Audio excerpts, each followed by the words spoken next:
हाँ तो बच्चों, आज मैं आपसे डिस्कस करने आया हूँ एचसीएफ और एलसीएम के बारे में। एक्चुअल में क्या था कि कुछ बच्चों की मेरे पास फोन पर रिक्वेस्ट आई थी कि सर हम एचसीएफ एलसीएम तो कैलकुलेट कर पा रहे हैं, हम उसको कैलकुलेट कर लेते हैं, कोई प्रॉब्लम नहीं है, लेकिन जब वर्ड प्रॉब्लम करने जाते हैं तो हमें समझ में नहीं आता कब एलसीएम लेना है, कब एचसीएफ लेना है। ये 10th क्लास के बच्चों की प्रॉब्लम थी, वो मैं डिस्कस करने आया हूँ कि एलसीएम कब लेना है किसी वर्ड प्रॉब्लम में, कब एचसीएफ लेना है, कब एलसीएम लेना है। ठीक है, तो पहले बात करते हैं एचसीएफ होता क्या है।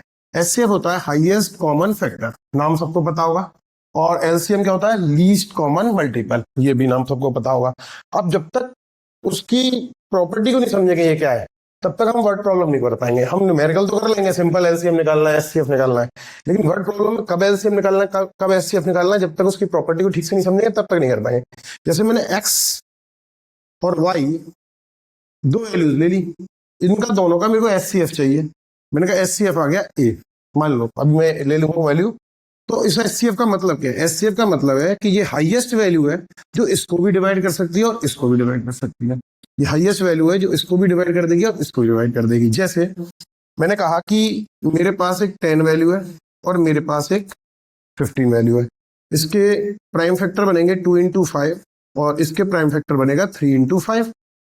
तो इसका अगर मैं एचसीएफ कहूँ आपके पास क्या आएगा, तो इसका एचसीएफ आ जाएगा 5। आता हुआ कैलकुलेट करना, मैं ये नहीं बताने जा रहा हूँ एचसीएफ कैसे कैलकुलेट करेंगे। तो मेरे पास जब ए की वैल्यू 5 आ गई, तो ध्यान से देखो, एक्स की वैल्यू मेरे पास 10 है और वाई की वैल्यू मेरे पास 15 है। तो मेरी एक बात समझ में आती है कि 5 से तो ये भी डिवाइड हो जाएगा और 5 से ये भी डिवाइड हो जाएगा। ठीक, तो 5 से दोनों डिवाइड हो जाएंगे, लेकिन हाईएस्ट वैल्यू है जो 5 और 10 को 10 और 15 को डिवाइड कर पा रही है, इसलिए इसको क्या बोल रहे हैं हम, हाईएस्ट कॉमन फैक्टर बोल रहे हैं इसको। क्या सर इससे नीचे वाली वैल्यू को डिवाइड कर सकती है? बिल्कुल कर सकती है। 1 हो गया, 1 दोनों को डिवाइड कर सकता है, यानी कोई भी डिजिट जो सबसे हाईएस्ट है जो दोनों इन डिजिटों को डिवाइड कर सकती है, वही उसका एचसीएफ होता है। अब बात आती है एलसीएम की। तो एलसीएम की बात करें तो इसका अगर एलसीएम कैलकुलेट करोगे तो इसका एलसीएम क्या आएगा, 2 इंटू 3 इंटू 5, तो ये हो जाएगा 5 से 15, 5 से 30।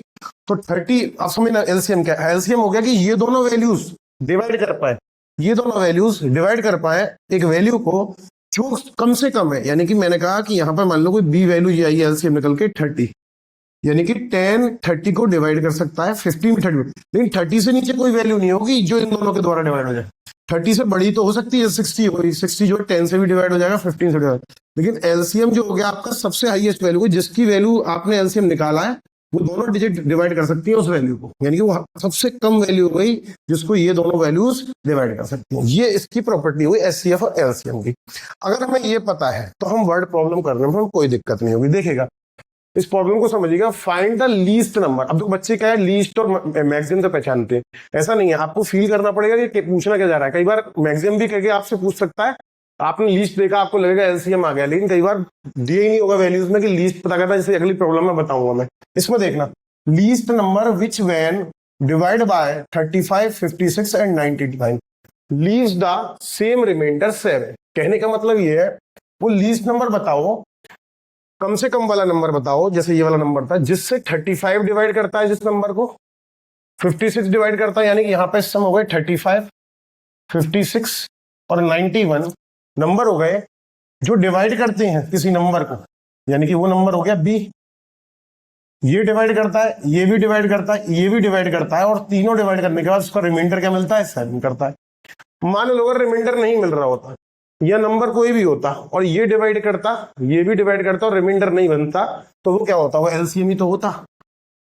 तो करना क्या है कि एलसीएम कैलकुलेट करना, और रिमाइंडर चूंकि 7 चाहिए तो इस एलसीएम में क्या जोड़ देंगे हम, 7 ऐड कर देंगे, बात खत्म हो गई। यानी कि इससे डिवाइड भी हो जाए, इससे भी डिवाइड हो जाए और इससे भी डिवाइड हो जाए, एलसीएम में 7 ऐड कर देंगे। तो क्या करना है, हमने एलसीएम निकालना है, किसका निकालना है, 35 का, 56 का और 91। कैसे निकालेंगे, पहले प्राइम फैक्टर निकाल लो। 35 के आ जाएंगे 5 इंटू 7, 56 के आ जाएंगे 2 टू दी पावर 3 इंटू 7, 91 के आ जाएंगे 7 इंटू 13, और जब कैलकुलेट करके एलसीएम आएगा 3640 हो जाएगा। यानी 3640 यहाँ पर एलसीएम हो गया इन तीनों का, यानी इससे नीचे कोई भी नंबर नहीं है जो इससे डिवाइड हो सके, यानी सबसे कम नंबर हो गया जो तीनों डिवाइड कर पा रहे हैं जिसको। ठीक, अब 3640 से अगर डिवाइड करेंगे, तीनों डिवाइड हो जाते हैं तो कुछ भी रिमाइंडर नहीं बच रहा है, यानी रिमाइंडर अगर चाहिए तो उसमें क्या ऐड करना पड़ेगा, हमें 7 ऐड करना पड़ेगा। तो उसको जब मैं 7 को ऐड कर दूंगा तो मेरे पास क्या मिलेगा, 7 को ऐड करने के बाद मेरा आंसर हो जाएगा 3640 प्लस 7 यानी 3647, यानी अब ये नंबर वो हो गया, यानी तीनों से डिवाइड भी हो जाएगा और 7 क्या मिलेगा, रिमाइंडर में मिलेगा। ठीक, तो ये बात आपकी फील समझ में आएगा। अब इस क्वेश्चन को देखना, इस क्वेश्चन में कहा है 3 sets of English, maths and science books containing 336, 240 and 96 books, यानी कि इंग्लिश की 336 बुक है, मैथ्स की 240 बुक्स है, साइंस की 96 बुक्स है। Have to be stacked in such a way that all the books are stored subject wise, कैसी रखी जानी है, सब्जेक्ट वाइज रखी जानी है। और क्या रखा है इंपॉर्टेंट चीज, height of each stack is the same, यानी कि जब वो रखी जाए बंडल के अंदर तो उनकी जो हाइट है कैसी रहनी चाहिए, सेम रहनी चाहिए। तो उसको फील करते हैं, देखो इंग्लिश हो गई, मैथ्स हो गई और साइंस हो गई। अब यहां पर कहीं पर भी न तो लीस्ट दिया है, न मिनिमम दिया है, न मैक्सिमम दिया है। अब यहाँ पर प्रॉब्लम यही आ जाती है बच्चों की, अगर वो ये सोच के चलते हैं लीस्ट से पता चल जाएगा, एलसीएम कैलकुलेट करना है, मैक्सिमम पता चल जाएगा, तो नहीं कर पाओगे, अच्छे क्वेश्चंस में फंस जाओगे। आपको कॉन्सेप्ट पता होना चाहिए, कॉन्सेप्ट क्या है, अब समझना ऐसा कॉन्सेप्ट। उसने कहा कि इंपॉर्टेंट चीज ही तो सब्जेक्ट वाइज रखनी है, यानी 336 आपको इंग्लिश की बुक रखेंगे तो सब्जेक्ट वाइज रखेंगे। उसका एक बंडल बना रहा है, स्टैक से मतलब बंडल बना के एक साथ एक बुक रखनी है, और जो स्टैक बनेगा उनकी सबकी हाइट कैसी होनी चाहिए, सेम होनी चाहिए। अब हाइट जब सेम होगी तो उसमें नंबर ऑफ बुक्स भी कैसी होनी चाहिए, सेम होनी चाहिए। यानी कि इंग्लिश के जो सेट बनेंगे 336 से कई सारे सेट बन जाएंगे। एक स्टैक ये बन गया, मान लो एक स्टैक ये बन गया, मतलब इतना मान लिया, इतनी बुक्स हैं इसके अंदर, ये स्टैक हो गया, ये एक स्टैक हो गया। अब इनकी जो आपका मैथ्स का स्टैक बनेगा उसकी भी हाइट क्या होनी चाहिए, सेम होनी चाहिए। इसकी भी हाइट कैसी होनी चाहिए, सेम। तो ये हाइट सेम कब हो पाएंगी, इंग्लिश की और मैथ्स की, जो नंबर ऑफ बुक्स बराबर होंगी। अब इसका भी स्टैक, कई सारे स्टैक बन जाएंगे ऐसे करके। अब मुझे नहीं पता कितने बनेंगे, देख लीजिए 336 होंगे तो इसके स्टैक ज्यादा होंगे, इसके स्टैक कम होंगे। सबसे कम स्टैक किसके होंगे, इसके होंगे, इसके कई सारे स्टैक हो जाएंगे, ठीक है ना। सबसे कम स्टैक किसके होंगे, साइंस के होंगे। जो इंपॉर्टेंट चीज है वो ये है कि चूंकि आप हाइट सेम चाहते हो, क्या चाहते हो, हाइट सेम चाहते हो, इसलिए नंबर ऑफ बुक्स सब में कैसी होनी चाहिए, सेम होनी चाहिए। यानी जितनी बुक्स इसके स्टैक में होगी, यानी इसके जो बनाएंगे बंडल, इसके जो होंगे, इसके जो होंगे। इसका मतलब एक बात समझ में आती है कि जो भी ये वैल्यू होगी, जो भी ये वैल्यू होगी वो 336 के बंडल एग्जैक्ट इसके डिविजिबल होंगे, यानी ये डिवाइड करेगी 336 को पूरे तरीके से, और इसके जो बंडल मिलेंगे वो इसको डिवाइड करेगी, और जो इसके बंडल मिलेंगे वो भी इसको। यानी कि मेरे पास एक ऐसी वैल्यू चाहिए जो इसको भी डिवाइड कर सके, इसको भी डिवाइड कर सके और इसको भी डिवाइड कर सके। ये बात समझ में आ रही है या नहीं आ रही है, फिर से समझना इस बात को। 336, 240 और 96, 336 के बंडल बनने हैं, 240 के बनने हैं, 96 के बनने हैं, और सबकी हाइट कैसी होनी चाहिए, सेम होना चाहिए। तो जब हाइट सेम बना के बंडल बनाऊंगा तो क्या होना चाहिए, वो डिवाइड जब करोगे तो 336 पूरे तरीके से डिवाइड होना चाहिए, तभी तो बराबर सारे बंडल बन पाएंगे उसके। 240 को भी एक्सेक्ट डिवाइड होना चाहिए, तभी उसके बंडल बन पाएंगे सेम सेम, और 96 से भी डिवीजन होना चाहिए। तो ऐसी कौन सी संख्या है जो 336, 240 और 96 तीनों को डिवाइड कर जाए, कॉमन क्या होगा, वो एचसीएफ होगा। वो एचसीएफ ही तो कर पाता है, इसको भी डिवाइड और इसको भी डिवाइड और इसको डिवाइड। यहाँ पर बताया था अभी जस्ट, जब वो डिवाइड कर पाएगा यानी कॉमन नंबर हो जाएगा तीनों के लिए। जब ये कॉमन नंबर होगा तो इसका भी स्टैक बनाएंगे, यानी बंडल बनाएंगे इसका, तो नंबर ऑफ बुक्स बराबर आएंगी सबकी। जब बुक्स बराबर आएंगी तो क्या मिलेगी, हाइट कैसी मिलेगी, सेम मिलेगी। अब क्या करना है, इसका एचसीएफ करना है, यानी कि मैंने तीनों वैल्यूज के प्राइम फैक्टर निकाल लिए।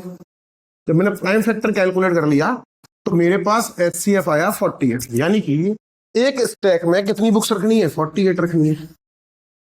फिर एक बुक्स में 48 रखनी है, ऐसे 48 के कई सारे स्टैक इसके बनेंगे, 48 के कई सारे स्टैक इसके बनेंगे मैथ्स वाले के, और 48 के स्टैक इसके बनेंगे, इसके बनेंगे साइंस के। तो ध्यान से देखो, इसके स्टैक 48 बहुत सारे बने, तो 336 बुक्स हैं, तो 48 के स्टैक बनेंगे। तो उसने पूछा नंबर ऑफ स्टैक कितने होंगे, तो एक स्टैक 48 बुक्स का है और 336 बुक्स है, तो 336 में किससे डिवाइड कर देंगे, 48 से डिवाइड कर देंगे, तो कितने मिल जाएंगे, नंबर ऑफ स्टैक मिल जाएंगे, नहीं मिल जाएंगे इंग्लिश के। अगर 240 इसकी और एक स्टैक जो है इसका 48 का है, तो मैं 240 में किससे डिवाइड कर दूंगा, 240 में किससे डिवाइड कर दूंगा, मैं 48 से कर दूंगा, तो इसके नंबर ऑफ स्टैक मिल जाएंगे। इसी तरह से 96 में भी 48 से डिवाइड कर दूंगा तो इसके भी नंबर ऑफ स्टैक मिल जाएंगे। तो इंग्लिश के नंबर ऑफ स्टैक, मैथ्स के नंबर ऑफ स्टैक और साइंस के नंबर ऑफ स्टैक अलग अलग डिवाइड करके करने के बाद तीनों को ऐड कर देते हैं, तो मेरे पास जो आंसर आता है वो आता है 14, यानी कि टोटल नंबर ऑफ स्टैक जो बनेंगे वो 14 बनेंगे। बात समझ में आ गई या नहीं आई, क्लियर हो गई। मैं समझता हूँ हो ही होगी। Thank you.